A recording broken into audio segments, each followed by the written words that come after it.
Welcome to the Gay Buddhist Forum, where teachers from all schools of Buddhism offer their perspectives on the Dharma and its application in modern times, especially for LGBTQI audiences. These talks are offered freely to the world and made possible by appreciative listeners. If you would like to support our efforts to share the Dharma with underserved audiences, please visit gaybuddhist.org. There you can donate, find a list of upcoming speakers, or enjoy many hundreds of these recorded talks dating back to 1996. So if we could all say our names so Mike will know who we are. I'm Justin. Tom. Scott. Snake. Terry. Francis. Andrew. Robert. Jack. Chris. Terrence. John. George. Dexter. Doug. Winston. David. Jeremy. Peter. Jim. Albert. Kevin. Okay. Okay, what's the test? So there's no test, and then if I could suggest if you could just move your zabuton out a little bit in front so you're not behind a pillar, and then you'll have about you have until a little before 12. So if you want to do part of that as Q&A and part of it as a talk. Sure.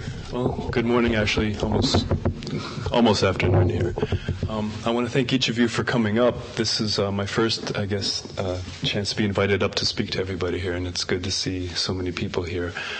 A little bit background on myself. I started studying Buddhism back in 1984 when I was in high school, and kind of picked up on just by reading books. I was taking some honors courses in my senior year at high school, and was at university where I was near where I was living. Afterwards, I would speak with the philosophy students and the psychology students just about life, and they said, "Oh, you have a very Buddhist outlook on life." I said, "Are you Buddhist?" I said, "Actually, no, I'm Catholic." The only view of Buddhism I had at that time was the little fat statue and burning incense. Other than that, I had no clue. They said, "Well, your outlook on life is very Buddhist. You should read some books about it." So I did my own investigation, and I said, "Well, okay, this Buddha guy had it on. He was, this is the way I think. This is quite interesting." And then when I graduated high school, I went in the military and was stationed in Germany. And I had the opportunity, living about half an hour from the French border, I went into to Dordogne, France, where these two Tibetan lamas were teaching. At the time, I just thought they were two really cool lamas. One was Dudjom Rinpoche, the other was Digo Khyentse Rinpoche. And later I found out that they're probably the two of the greatest lamas of our century here. So to me, they were just, these really cool teachers, and that I got to learn a lot from. And so I had my practices and stuff that they gave me to do, and just kind of followed that through. And then in 1996, after doing, I was teaching in Thailand at the time, and after my year contract was up, I figured, well, I just had the feeling that I needed to go to India to see the Dalai Lama and, see if I can get some meditation instruction or something. And when I was there, the next thing I knew, just made the choice to become a monk. And people say, "Oh, that's such a big life, changing choice. That, did you really have to think about it?" And I was like, no, it was like waking up and putting on a pair of underwear. It was just that routine of a choice that I made. So, to make a long story short, the next thing I realized, I'm in front of the Dalai Lama being ordained as a monk, and stayed that way it was just under 4 years, and I just recently disrobed in November for a couple different reasons, to pursue my degree actually my PhD at Stanford in Buddhist psychology, and to pursue a relationship. So being a monk is not really conducive for that. So, but those are other stories anyway about that. The thing I'd like to talk about today is the practice of Tonglen. I don't know how much have you gotten into. We didn't know whether you were coming, so we just asked people to talk about Tonglen, and we were thinking you might have come in the middle of a Tonglen meditation if you'd been 5 minutes later. So we just started. We didn't really know that much. So. Okay, Tonglen is the Tibetan word for giving and receiving. I want to backtrack a little bit. I'm not sure if everybody here what tradition you're coming from, but I guess it's all the same Buddha, right? There are a number of different traditions. Okay. represented here. That's good. For the tradition that I'm in is obviously the Tibetan tradition, the Vajrayana, which has its basis, its foundation on, I don't want to use the term Hinayana because that's such a pejorative, but if I say Theravada, that just kind of limits, because actually there are 22 schools in the Hinayana. So I don't know if there's a better word that you would want to use for that, but the Vajrayana has a basis of the Hinayana teachings and the Mahayana teachings. Without that foundation, you don't have, what makes up the Vajrayana. So it kind of includes all traditions, all schools of thought, leading up to what's being taught in the Tibet tradition. So with the practice of Tonglen, of giving and receiving, this is actually probably one of the most profound practices that you can do for yourself and for others. I'll get into specifics of how to do the practice, but the first thing that you need to generate for this practice is the compassion within yourself for yourself. This is, I guess, coming into the dualistic way of thinking of separating you from another person, when in actuality, if you kind of go with the premise of equanimity, thinking that you are equal to the person sitting next to you, whether it be the Dalai Lama, the king of Thailand, or the guy who sweeps the floors. You're no different than they, and they are no different than you, kind of all on the same level. And kind of with that idea, that thought, generating that compassion in your heart, seeing that, okay, kind of like we're all in the same boat. We all suffer, we all want happiness, and we all want, to help others have happiness and not to cause others suffering. And to have that conscious thought in your mind and in your heart, that's, I guess, the seed that needs to be planted that will start to grow once you, think it more and more. It's easy to have compassion for those that we love, our family members, our loved ones, and then our friends. And spreading out compassion that way, that's a good way to start, to generate it from a loved one. You can use your mother, for example. And if you had difficulty with your mother, use a grandparent or a grandfather or your father. Somebody that you had a real close connection to that you loved. Starting with that one person, just generating that loving kindness, that compassion, that understanding, that care. I think that's the important thing that opens up your heart to be able to do it for others. And then kind of branch out from there. Branch out to your friends, people that you would have acquaintance with that you might not know so well. That's maybe a little bit tough, but once you make the connection, you'll see that how interdependent everybody is. And then branch it out from there. Branch it out to people you don't know. Branch it out to strangers you see walking down the street.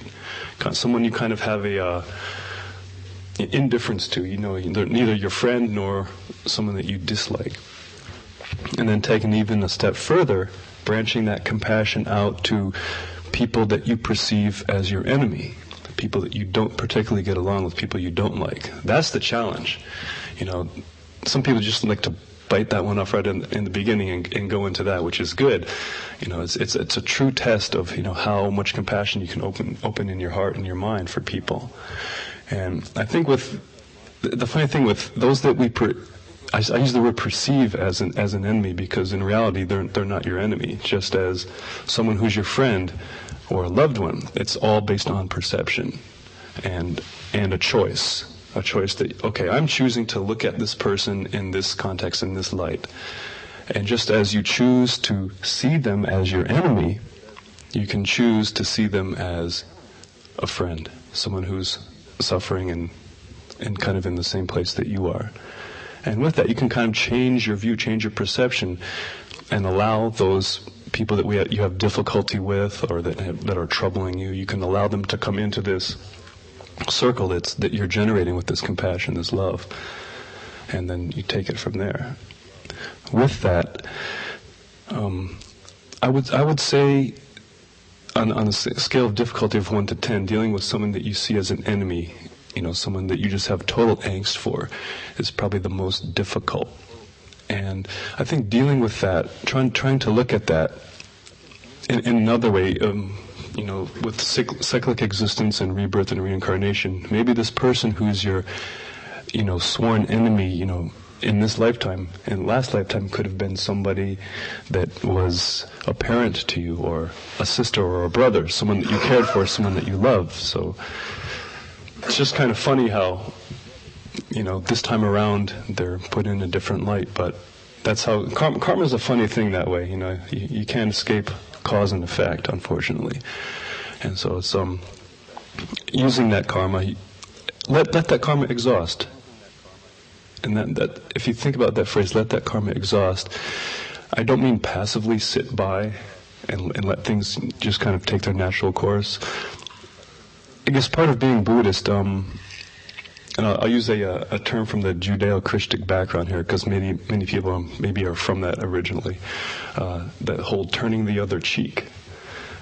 My personal thought on this is turning the other cheek does not mean being a doormat, does not mean sitting there being passive. Take a proactive stance in it. Take a proactive stance in changing your perceptions, changing your view on this person that is troubling you, this person that's an enemy. And I think that you'll find once you just generate that compassion for yourself and them, that ice cube will start to melt. Warm, fuzzy things will start to pop up. So, now with the practice of Tonglen, it can be done from one person to another person and then kind of expand out from there. And the actual meditation, the actual practice, when you're doing it, it can be done in many different ways. When most Westerners think of meditation, they think of, sitting in lotus position or half lotus position with your back straight. And that's one way of meditation. And actually meditation is bringing yourself to the present, bringing yourself to the here and now. We spend so much of our day thinking about the past. Oh, what I should have done, what I should have done. Should have didn't happen. Or we think about the future, what I should be doing, what I should be doing. And meditation brings you into the here and now, the present. And just as waves come out of an ocean, waves are generated from the ocean, they run through their course and then they dissolve back into the ocean. So our thoughts start in the mind, they take their little trip and then they dissolve back into mind. Now, between each thought, there's a small space, a small gap. That gap, that space is meditation. And it's expanding on that gap, making that gap a little bit longer. Even if it's just, a millisecond or a second or a couple of seconds, that's fine. Expand on that gap. Now, within that gap, that meditation, this is where the Tonglen practice can come into play.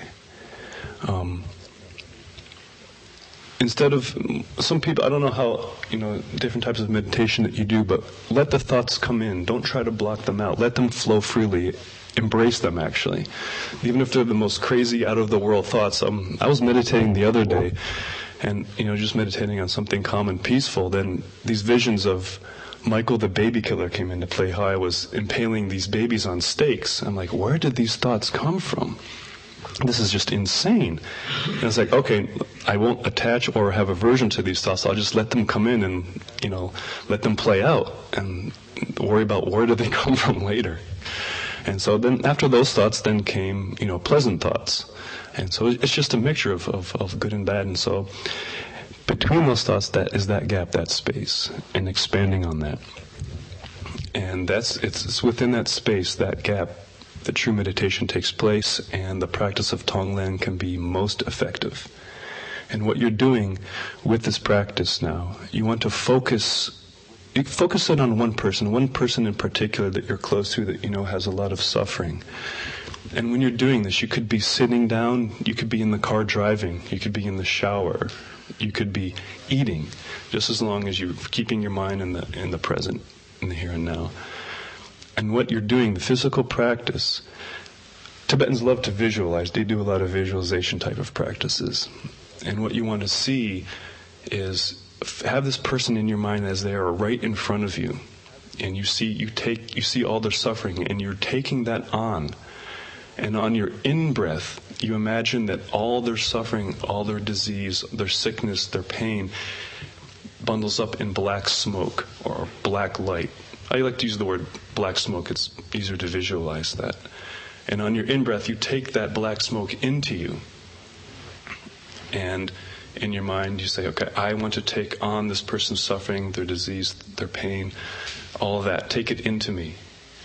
And then on your out-breath, you're breathing out white smoke, white light that's coming from your heart and through your breath, through your nose or your mouth, whichever way you're exhaling. And when you're breathing out this white light and this white smoke, you're giving it back to that person with the thought of, okay, let this white light, this white smoke heal them, relieve their suffering, even if it's just in the minutest bit, as much as I can help, as much as I can do, give that back.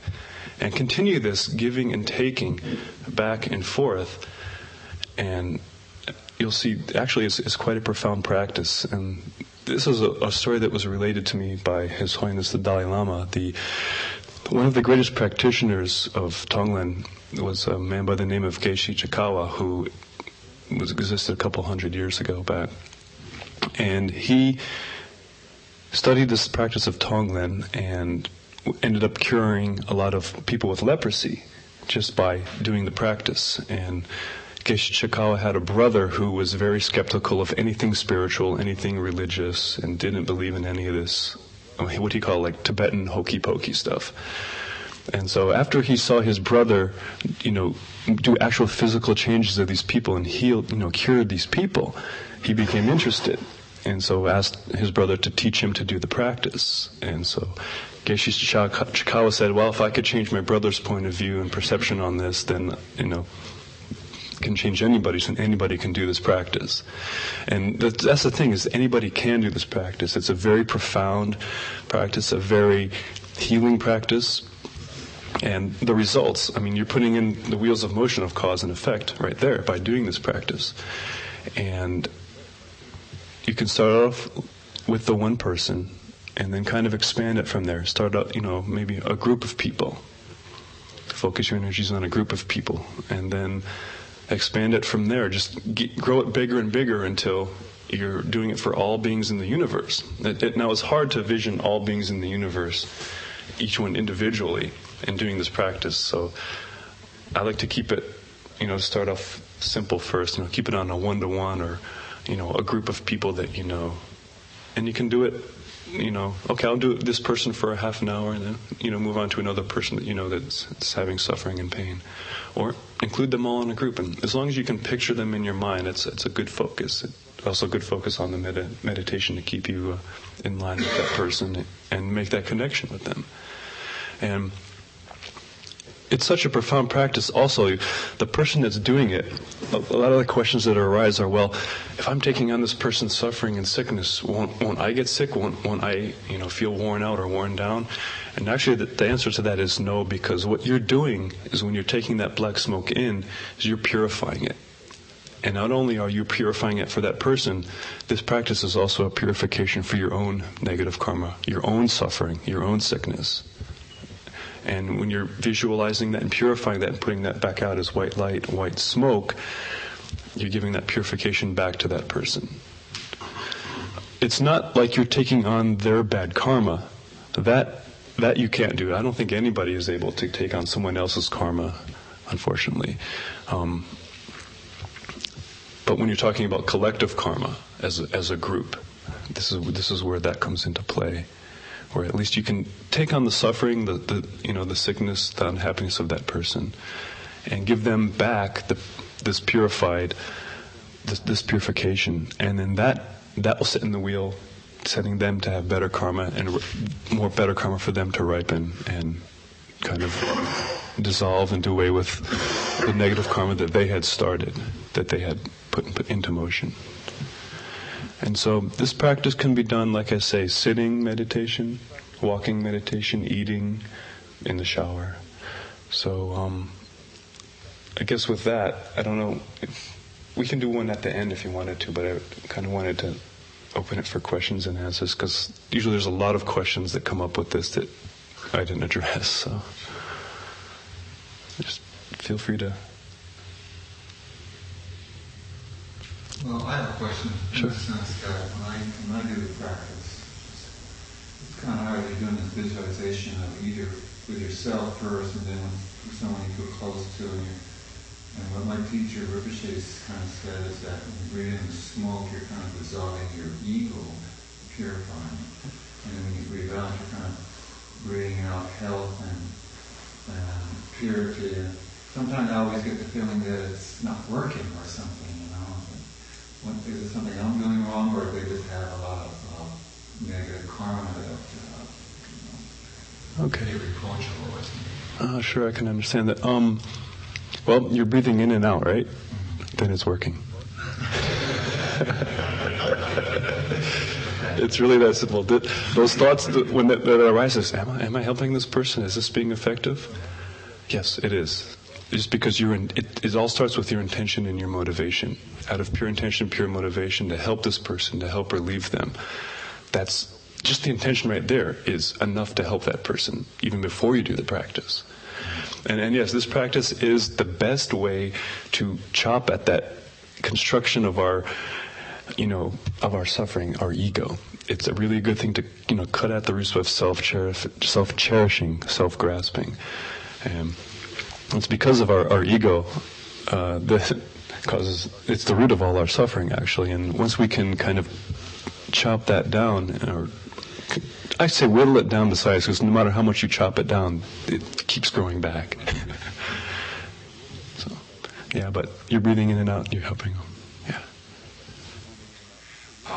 My problem, I think it's my perception of the issue around purification, actually, at least in my process, seems to be right back to ego, because it, for me, is when I think or ponder in that area, is a sense of, okay, it's the ego doing the purification, or there's something special about me that can purify something for another person, or another person to be better than me, and purifying me, all this kind of stuff, brings all that up. And I'm wondering if you sense that there's any lessening or any change in the fundamental understanding of Tonglen by accepting it on the basis of removing, if you will, the illusion, as opposed to purifying the situation.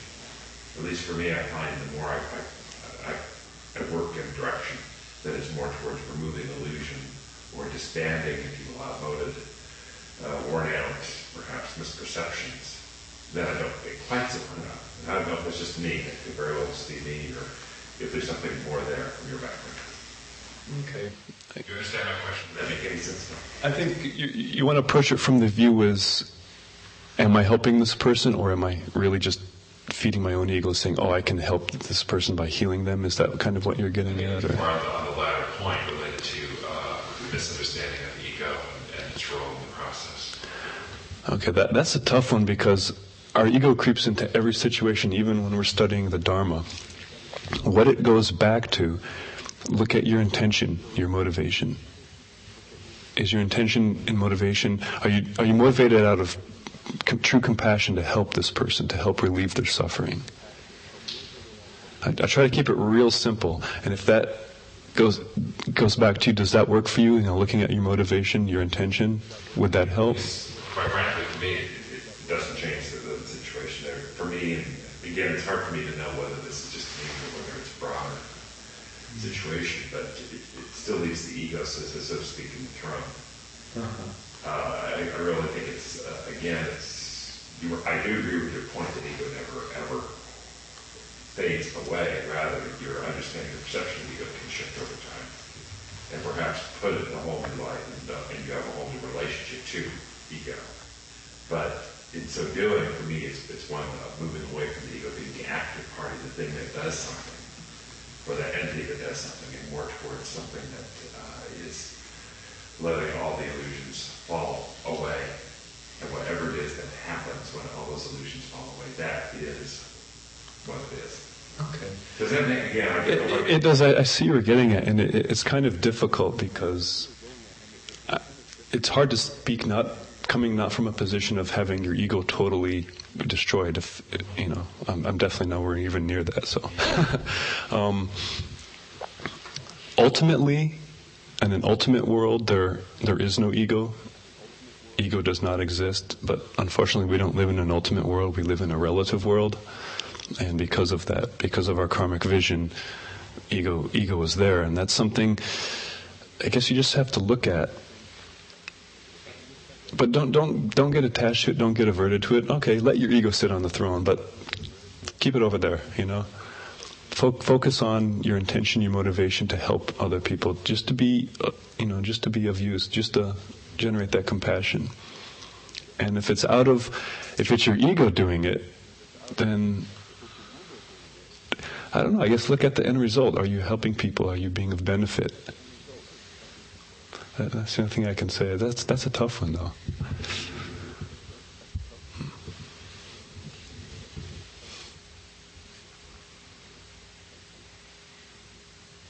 Yeah, that requires some thought. Maybe that's it, lack of thought. Just don't think of it. It's bound to be difficult because it involves basically putting someone else first, and ego doesn't much like that. So it would be natural for the ego to say, oh, this is a stupid practice, it doesn't work. Or I'm just inflating myself. Yeah, those thoughts will arise, and that is your ego speaking. And say, oh. But the thing with that, with ego, is you just got to let it take its course. But I guess if you try to harness it, that's when you'll experience the problems. If it's more than trying to control it, or how can I relate this in a simple way? It's like trying to catch a butterfly. The more you chase after that butterfly and try to grasp it, try to catch it, the more it'll fly away and fly away from you. But if you just sit there and just be and rest, it'll probably come and land on your shoulder. Then when it's on your shoulder, then deal with it. That kind of thing.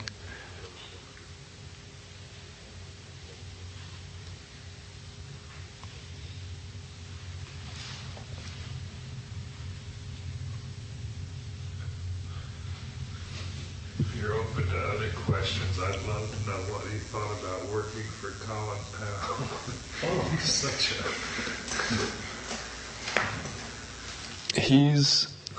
He's a good man. He has a good family. Actually, he knew I was gay when I was working for him at the time. This was when he was a 3-star general in Germany, and I was one of his interpreters and one of his bodyguards. And the gay issue was just really not an issue with him. He has a lesbian daughter, and his song was, well, it's all about your conduct and how you're doing your job. But then in '93, when I came out publicly at the March on Washington, of course, he had to give the party line, and which I understood. And it's interesting, at the time I was working for him, he was registered as an independent, but now the Republicans snatched him up. So, but he's a good man. He's an honorable man. It's just that, I guess, as to all politicians, they all eventually, bow down to the, and give the party line on things, which is unfortunate.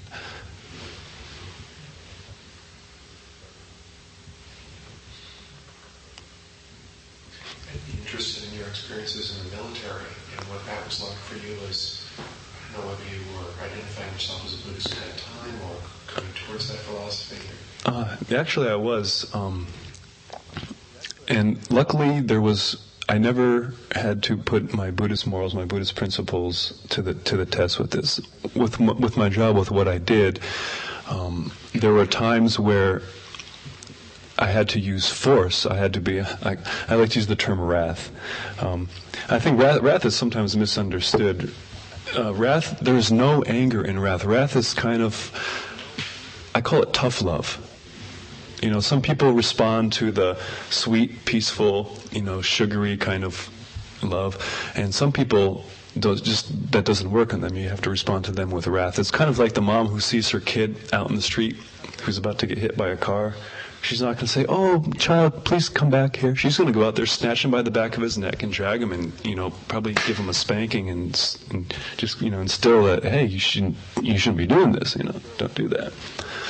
And so, luckily, being in the military, I never had to, violate any of my Buddhist thoughts, my Buddhist beliefs. If there was, like during time of war, like when the Gulf War came up, luckily because I worked for General Powell, made it so that I didn't get called, into action there, which was a good thing because I would have claimed conscientious objector status and not partaken in that. Which is interesting because I was in the military. I share that collective karma of that group, which is not probably the best karma going around, but just kind of did my part to make a difference. So.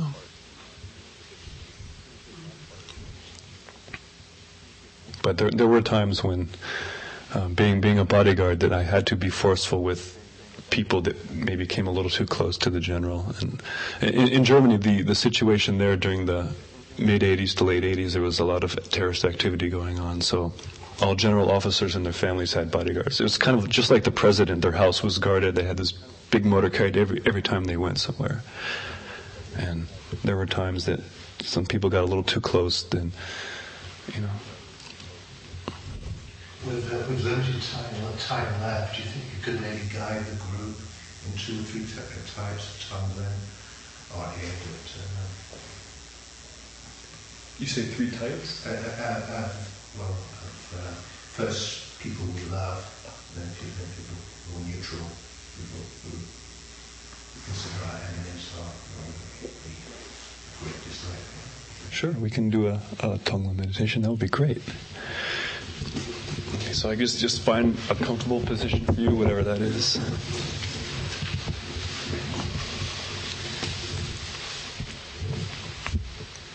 Concentrating on one particular person that you have in mind who's at this point has a lot of suffering, a lot of pain.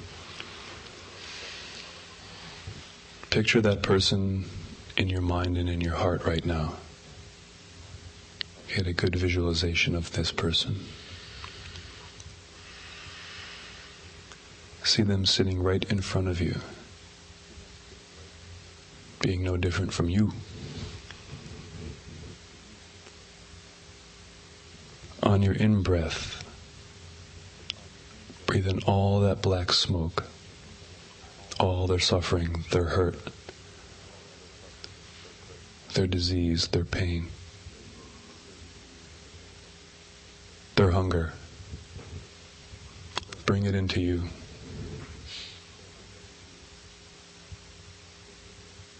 On your out-breaths, breathe out the white healing light, the white smoke, the positive energy. Breathe it right back at them, into them. Seeing that this white energy totally fulfills their body from head to toe, healing what's ailing them, diminishing their pain, diminishing their suffering.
Now expand your visualization out to those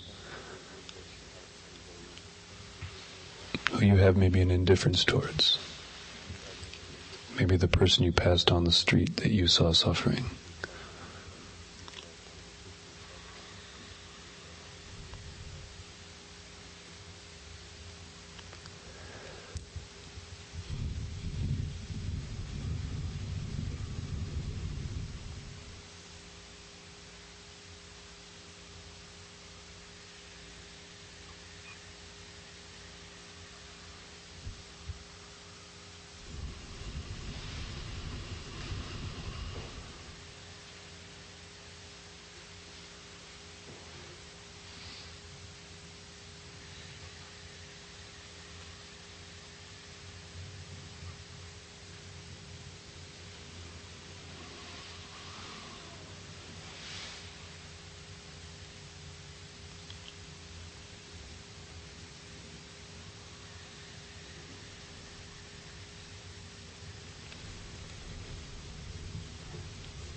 Now, bring someone into your thoughts, a person that you perceive as your enemy, a person who you have trouble with.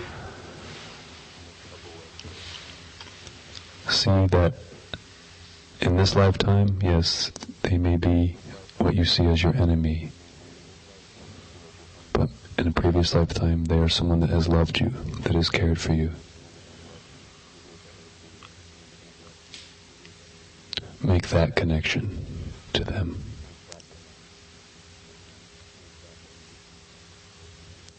Take on their suffering, their anger. Take on their pain that caused this perception of them being an enemy. Take that into you. Purify it. Breathe it back out to them.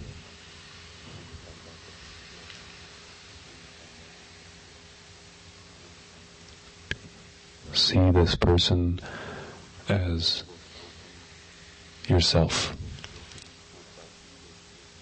Someone who's suffering, someone who wants happiness, and the causes of this happiness. And see that you can affect change in your perception, and change in them. When you're breathing out the white smoke, the white light to them.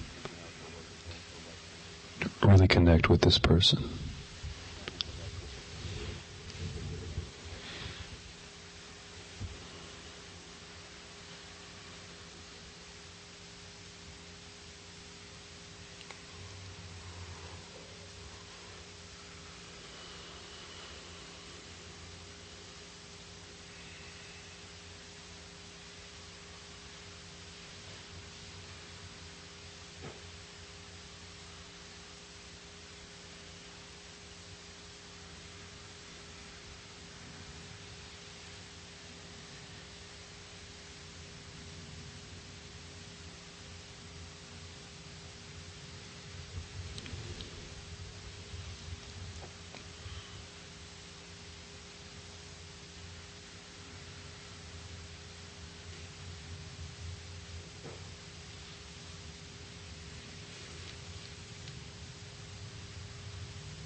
Okay, now with a view in your head of these three different types of people, your loved ones, the indifferent person, and this person you see as your enemy, see them now as all the same, having no distinction between enemy, loved one, indifferent.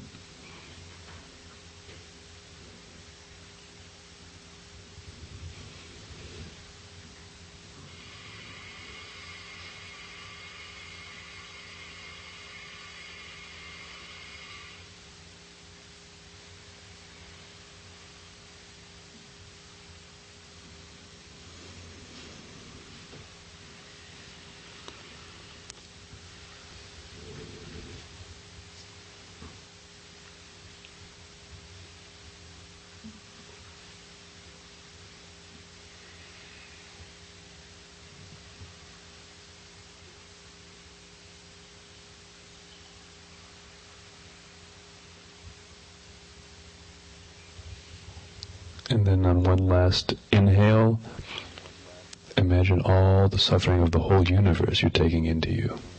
It's okay, you can handle it. And then on the exhale, breathe out that white light, that white smoke to the whole universe, giving it back to every sentient being.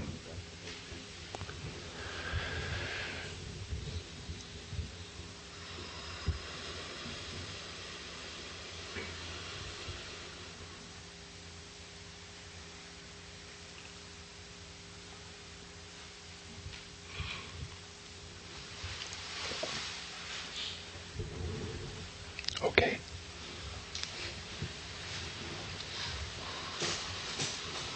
Thank you very much for my call. Now it's time for announcements. There's a group of us who are getting together to start singing some of Thich Nhat Hanh's meditation songs as well as some of the dance songs. We're just in the process of getting that group together. If you're interested in perhaps doing that, put the sign-up sheet out on the table outside. Our first scheduled meeting is Wednesday, first Wednesday in May.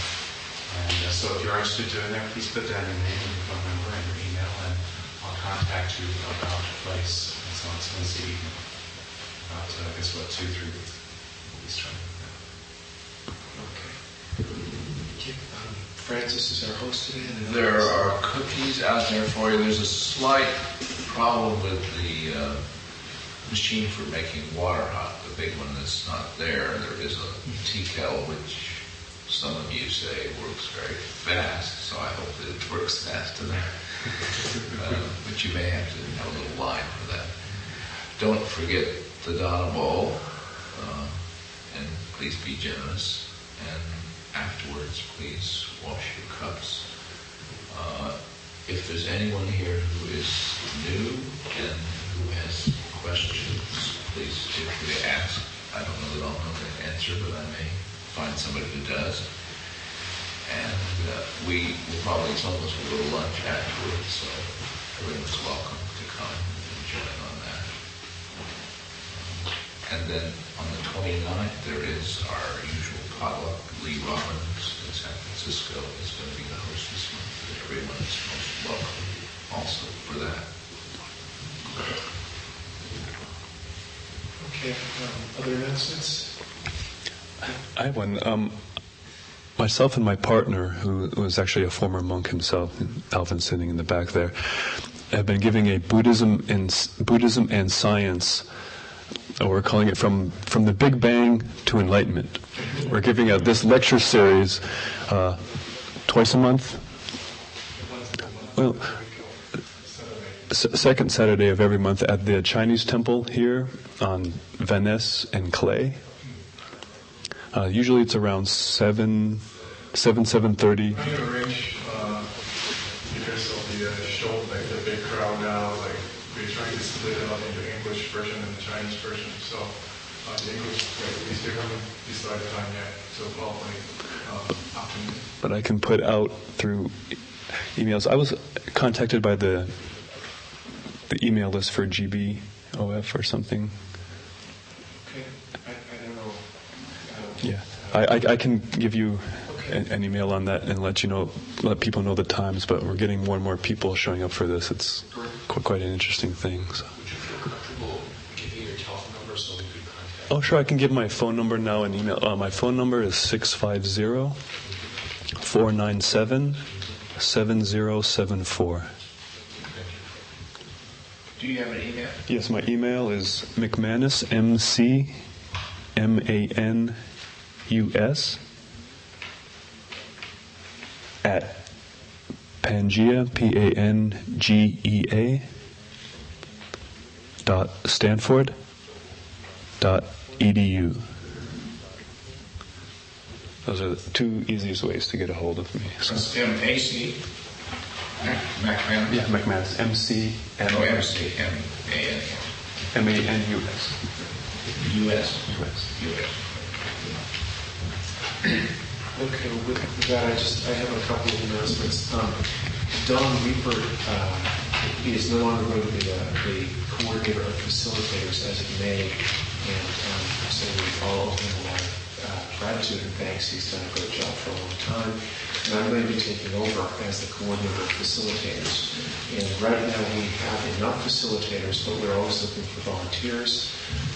We also need volunteers to do hosts, and in general, we do need volunteers. There are a lot of people who've been doing a lot of the work for a long time in the Sangha, so we're looking for more people to be active. That's something to be aware of. Let me see. It's important.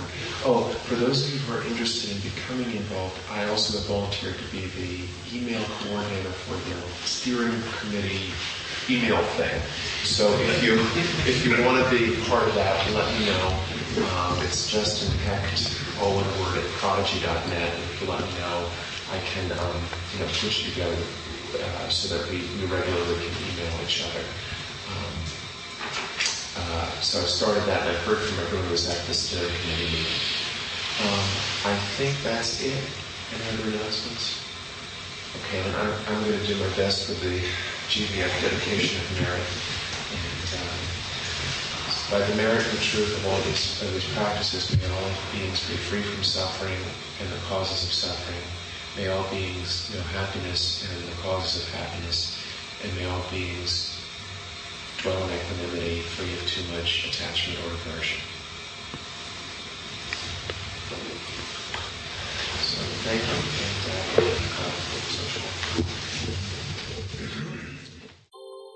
Thank you for listening to the Gay Buddhist Forum.